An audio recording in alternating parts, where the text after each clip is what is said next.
Okay, very good evening, everyone, and thank you for joining.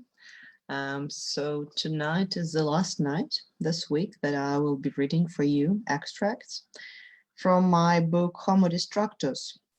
Thanks everyone who has previously joined. So we have live broadcasting on Facebook as well. So hi everyone who is on Facebook. And all you need to do is just to sit down and relax. And I will read you some of the extracts from my book, Homo Distractus, that talks about how technology is changing us, different aspects of our lives. And today we will talk about how it changes our relationships. Personal relationship crisis. A young couple is sitting in a restaurant. He says something that makes her smile, and they share a passionate look. The next moment, he shivers and reaches out for his mobile that just vibrated in his pocket. Immediately, she reaches out for hers and starts checking her Instagram feed. The intimate moment vanishes into nothingness. How often do you see this picture, or how often are you part of this picture? 1 in 3 UK adults has argued with their partner about overusing their mobile phone, while younger people are even more likely to report tension in their relationships over tech usage. An appalling 75% of women in the US say that their digital devices ruin their relationships and intimacy. A quarter of married or partnered adults text their partner when they're both at home together. Half of all Americans prefer to communicate digitally than talk in person. 9% of young people aged 18 to 24 say that a mobile phone is their best friend. 95% of smartphone owners use their gadgets at social gatherings. 7 in 10 check their phones while working, and 1 in 10 checks it during sex. We might be craving for contact, but we hide from potential stressful emotions they might bring behind our devices. How did we end up so disconnected with all these wonderful devices that are meant to help us be more connected? The answer is in the design nature of many modern apps and devices. Most developers see people as efficient and productive machines, so they build products that encourage the sense of achievement and sometimes overachievement, like catching up with emails, buying something, or tracking via wearables, said Professor Rafael Calvo. Efficiency and productivity are not the most typical human characteristics. We're much better at expressing gratitude and being empathetic. However, only a few developers build their products to encourage contentment and affiliation. Even when websites stimulate their users to give credit to each other, they often choose speed over psychological benefits. It is simply easier to measure achievements and progress rather than emotions, creativity, or how much you care for somebody. Calvo illustrates how tech design can impact our emotions and social choices, comparing LinkedIn and Yammer. Both platforms encourage you to praise somebody or acknowledge their achievements, but both do it in a different way. LinkedIn goes for speed. You just click on certain qualities of the person you want to compliment. But how much bonding does it really create?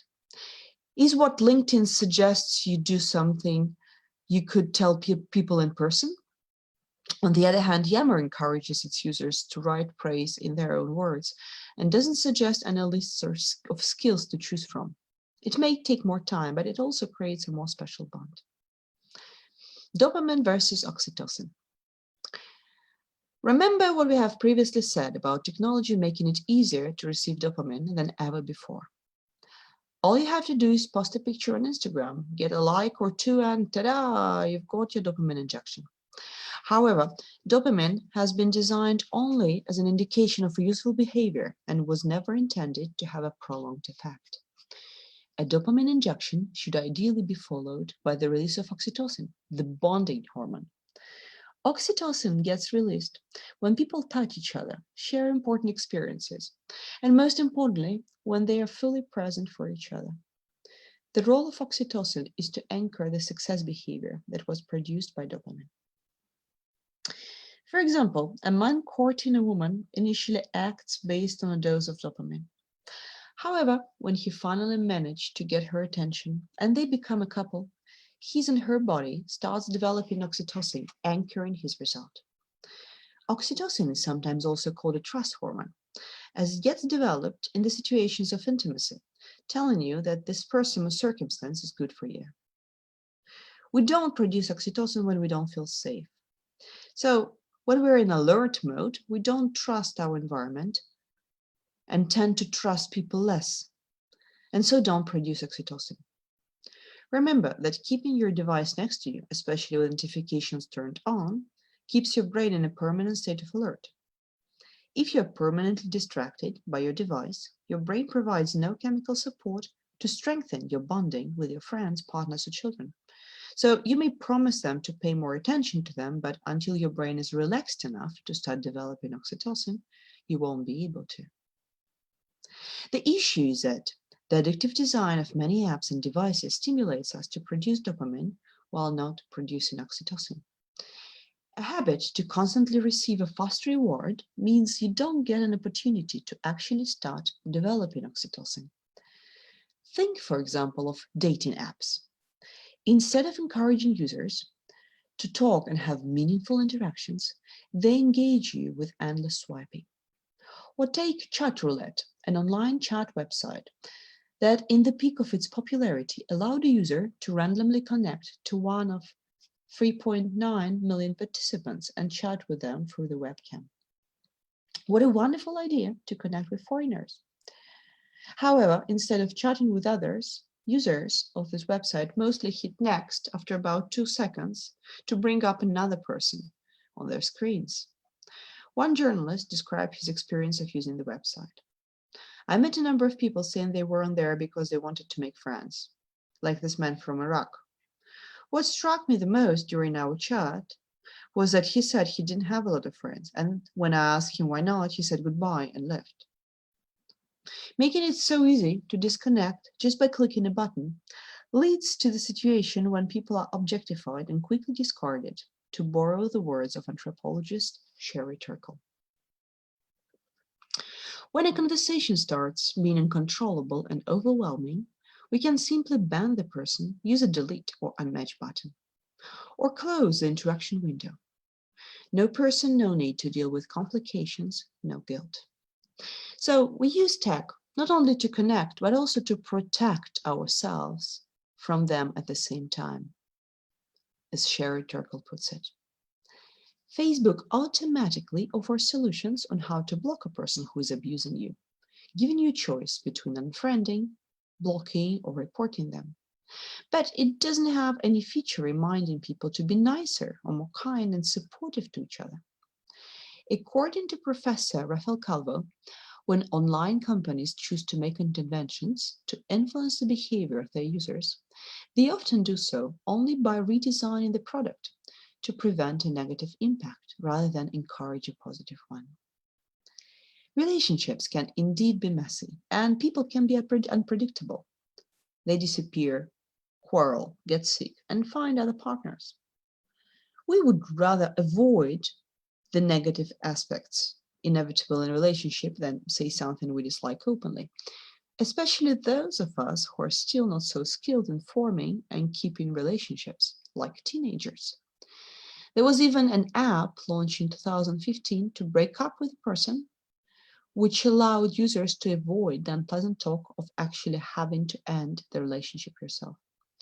The app, now discarded, allowed to pre-record a goodbye message and select one of the reasons why you want to split up, and then send an automated message to your partner. Hey Anna, it's Binda, the app for dumping people. Your now ex says it's not you, it's me. And he just needs some space. Sorry, you're binned. We get the illusion of companionship without the demands of friendship, as Turkle noted. We have got to the point where we watch other people eat online so that we do not feel lonely. Sharing a meal was a primary social activity for us that now has moved online. Apparently, it's a big thing in South Korea, one of the most technologically advanced nations in the world. The phenomenon of mukbang involves broadcast jockeys eating in front of the camera. They have 1 million viewers who imagine themselves having a meal with this person. Always staying connected creates an illusion of a real connection. However, that connection is severed when we switch off.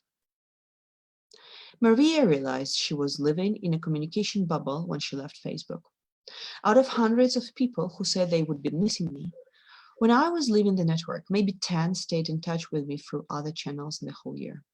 This was very humbling for my ego, Maria said. Ranking versus linking. Ranking and linking are two opposing forces that define our social relationships, says clinical psychologist Elaine Aron. When we link to people, we want to accept them and be accepted. We don't think about hierarchy. We don't compete. Linking produces oxytocin, which, as we said before, is responsible for bonding and attachment. On the other hand, ranking is important for us to gain a social position. For example, when your boss praises you, your social rank gets higher. If someone tells you that you didn't do your job well, your social rank goes down. Ranking is connected to competition, achievement, anticipation, and subsequently dopamine. In our offline lives, we alternate between ranking and linking, as both of them are important for healthy socialization. However, when we're online, we're more likely to produce dopamine and look for improving our social reputation, showing our best selves as opposed to linking with people. We create posts that show us living more amazing lives than we actually do. Although social media companies say that their platforms help people connect to each other, they're mostly designed in a way that supports ranking through measuring who has more likes, friends, reposts, and so on. Would your experience of Facebook, for instance, be different if you didn't see the number of friends or likes under your posts, or those of your friends? Think about a like for the moment. It may seem like a linking feature, but when it's all about the dopamine boost, a like stops being meaningful. Our likes don't translate into any kind of commitment or action because it's really easy to put out a like. If you ever tried to organize an event using social media or an event website, you will know that a social media commitment doesn't mean anything. We used to think that the person who said they would come to your party and didn't show up is unreliable.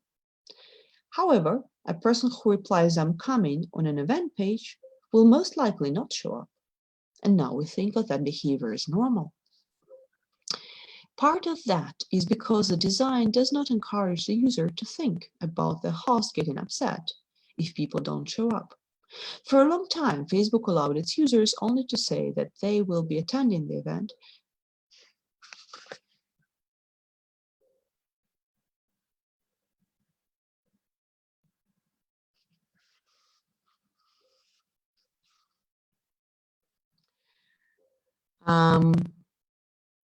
That they will be attending the event even if they wanted to simply take note of it. They have introduced an option for those interested in the event and the opportunity to save it for later. But the behavioral pattern has already been formed. Facebook commitment is minimal.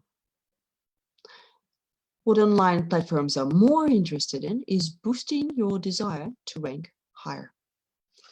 In China, young people can spend an equivalent of a month's rent on purchasing virtual icons like luxury cars or a noble title to attach to their social media profile. Yes, you read it correctly. They spend real money on buying virtual icons to improve their social status. It becomes a vicious circle. When we see our friends' posts driven by the same desire to improve their social rank, we think they lead amazing lives, and it's just us who aren't doing well. Even close friends and roommates who have more insights into the real lives of the person overestimate other people's happiness. And the more we underestimate the sadness of others, the lonelier and the more alienated we feel. This is especially true for teenagers who are concerned about establishing their social status. Probably, for this reason, an increase in Facebook use may lead to an increase in unhappiness, as people compare themselves to others all the time. Quote, the more people used Facebook at one time point, the worse they felt the next time we text messaged them.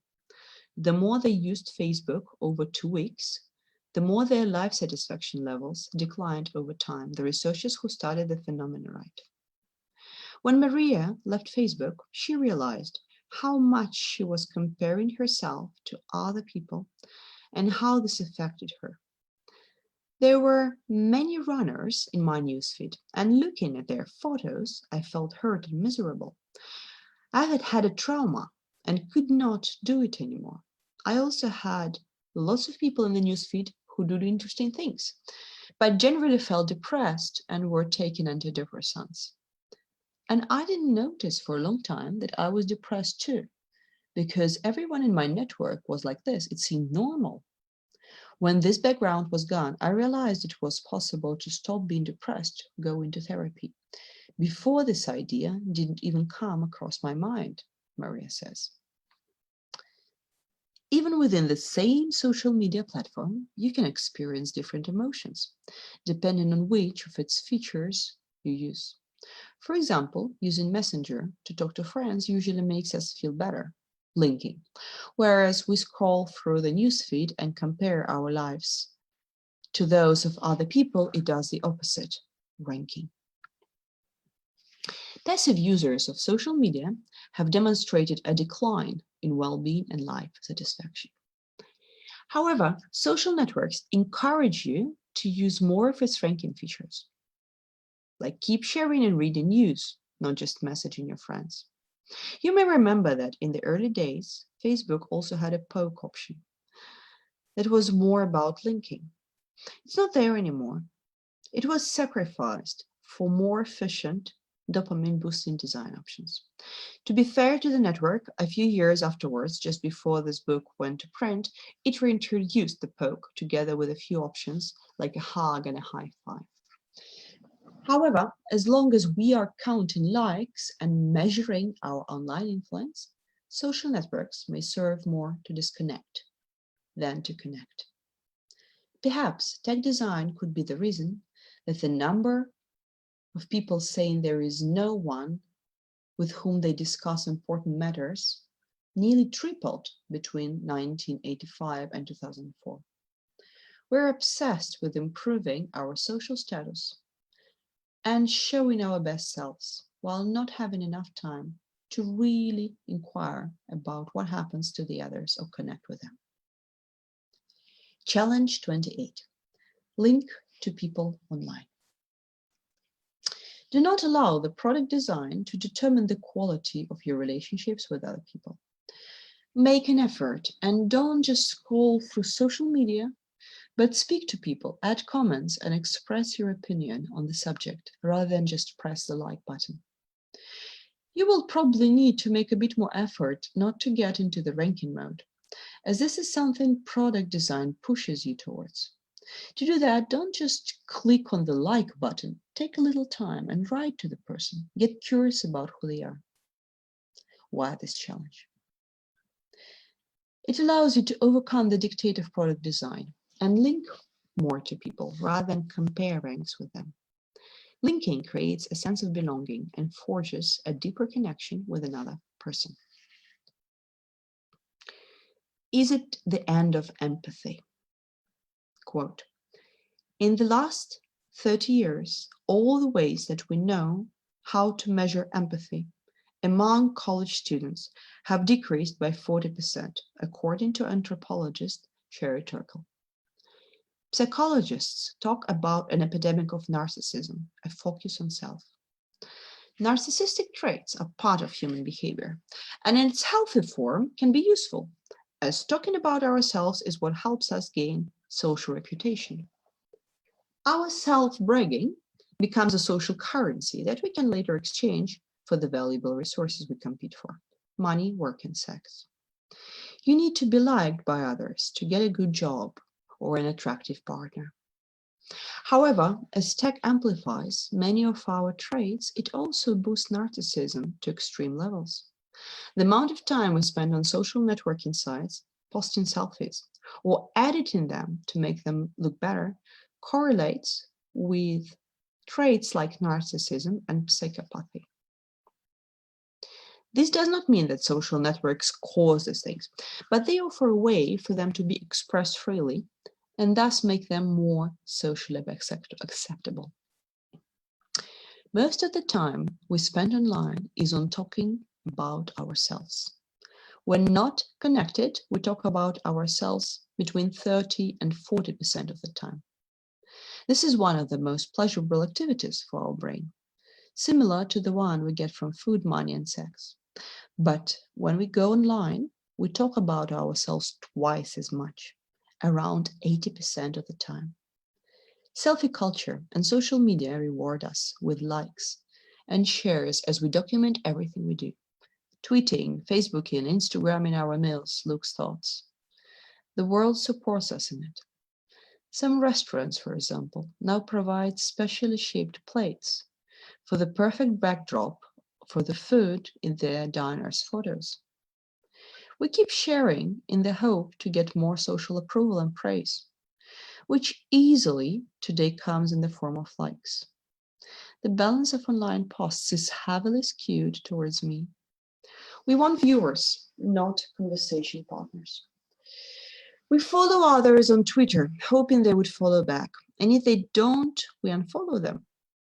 Most of the connections on Twitter were meaningless from an interaction point of view. That is, users didn't send private messages or even mention most of their followers in their tweets. We even buy followers to increase our social status. Have you been ever added by random people on LinkedIn, but they never made an effort to talk to you? I get this all the time, and in most cases, people who added me aren't even responding to my question as to why they wanted to be connected in the first place. The Chinese even have special words, jiangxi, zombie, and qiti, corpse, to describe social media contacts with whom one has never had any kind of communication. No likes, no comments, and no one-on-one messaging. Of course, we use tech for other things too, to cooperate with others, to spread important information, say, sign a petition on saving the local forest from being cut down. But focusing on ourselves rather than being interested in others is what we do mostly online. This is how we get our dopamine and serotonin.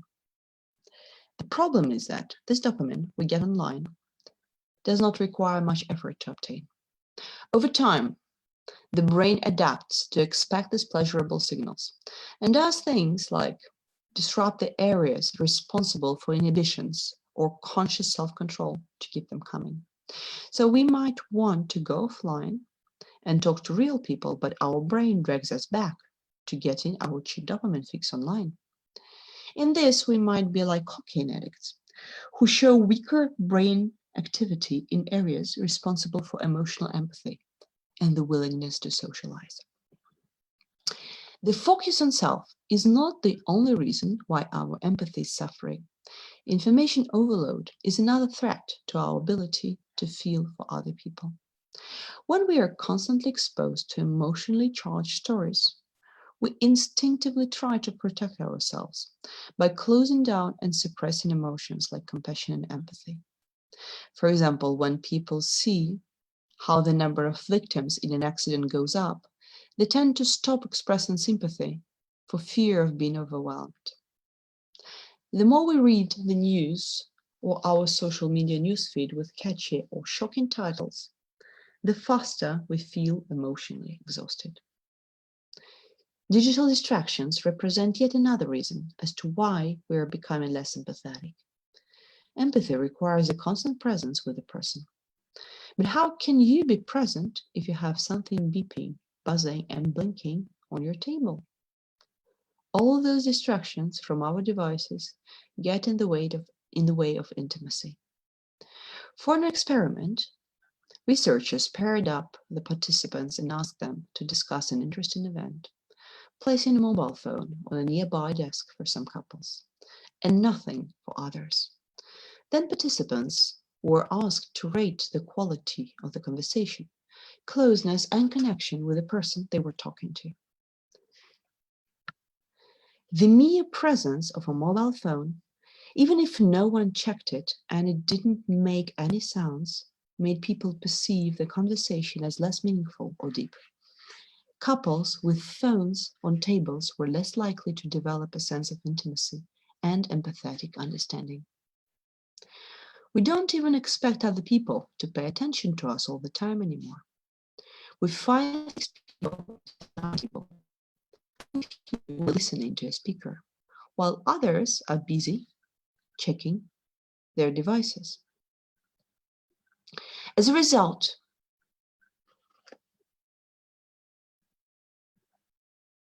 the topics of conversation are kept neutral and light, giving people an opportunity to drop in and out, explains Sherry Turkle. When we subconsciously expect to be interrupted, we choose less deep subjects and don't feel as invested in each other. Developing empathy requires a clear mind and quite a lot of time. Empathy and compassion, the so-called higher emotions, emerge from neural processes that are very slow.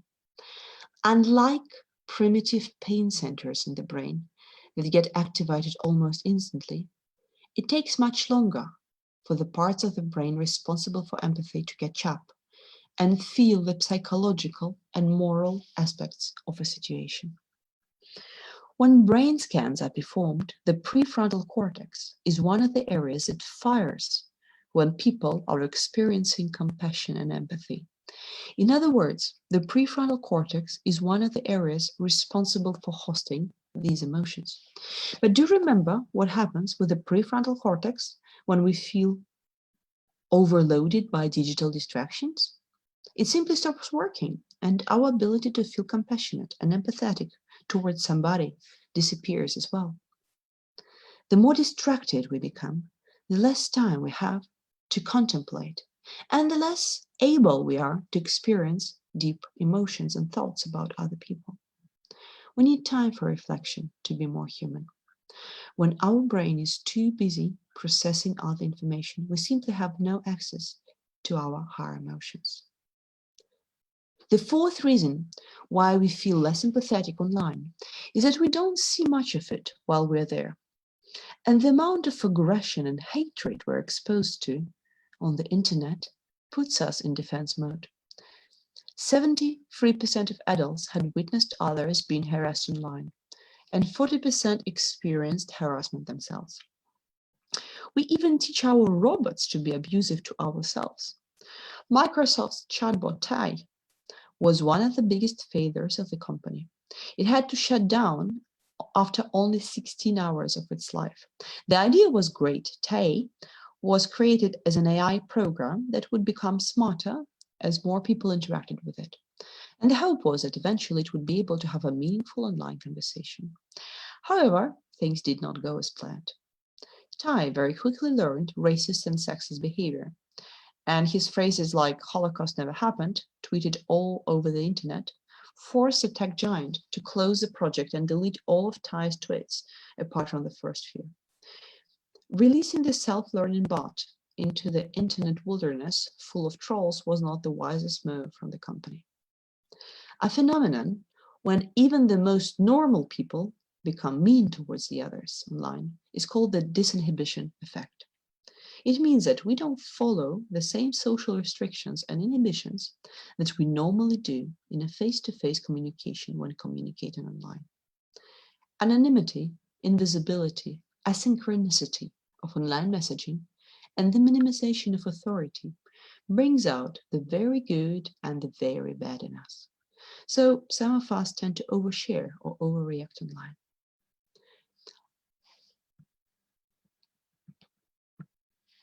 Also, when we see others being abusive, it gives us permission to act that way ourselves.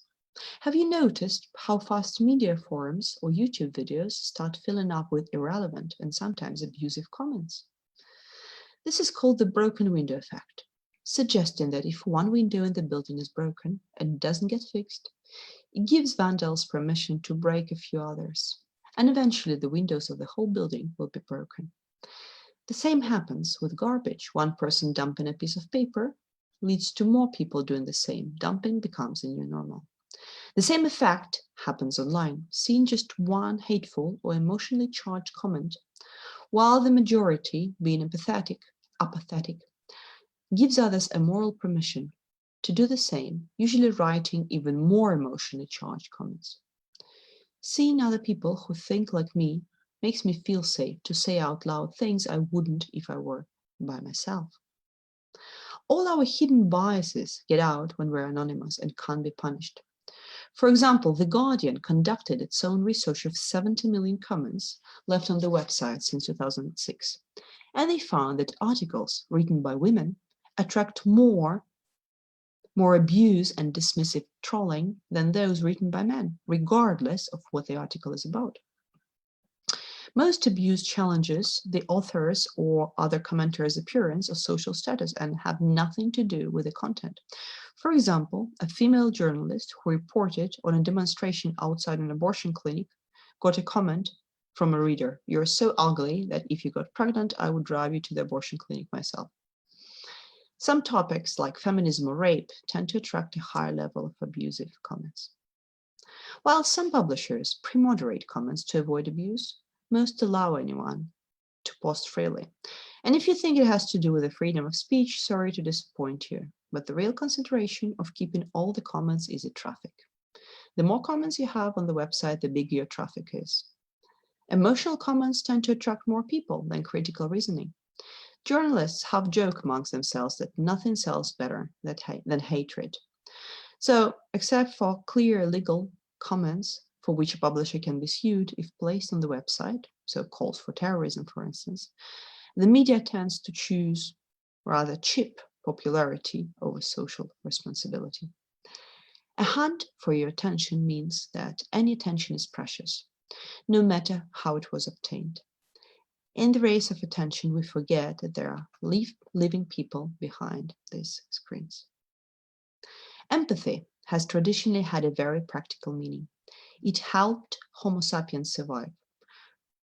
We were not the biggest and strongest species, and we only survived thanks to our ability to have a deeper understanding of other people so that we can cooperate with them. We were the only species that learned to understand what other people want and need, imitate their successful behavior, and coordinate our effort, working together towards a shared goal, whether it's killing a mammoth or bringing up children. Our survival is closely connected to using empathy, to understand what others are feeling and thinking, and how to best cooperate with one another. If we lose this ability to be empathetic, shall we still be able to interact and work together and ultimately survive? I'm going to stop here because it's already the time. And I want to say thank you to everyone who has been listening to me this 7 nights. So this was an experiment, something to for all of us to do outside of our screens, but at the same time to feel connected. And I really appreciate you joining me. If you like the book and you would like to have an audio version, you can buy it online on consciously-digital.com/book. It's also available as an ebook or as a print one. I'm wishing you a lovely evening. Yeah, tomorrow is another week. Take care of yourselves, both physically but also mentally. Yeah, allow yourselves to take breaks and really feel, that you're human. Take care of your human body, human health, human emotions, and not be chained to your devices that ultimately should help us be better people.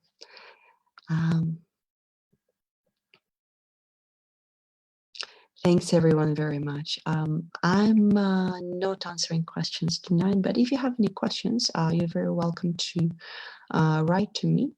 You can write to Anastasia at consciously-digital.com or via the contact form on consciously-digital.com website. Thank you and have a lovely one.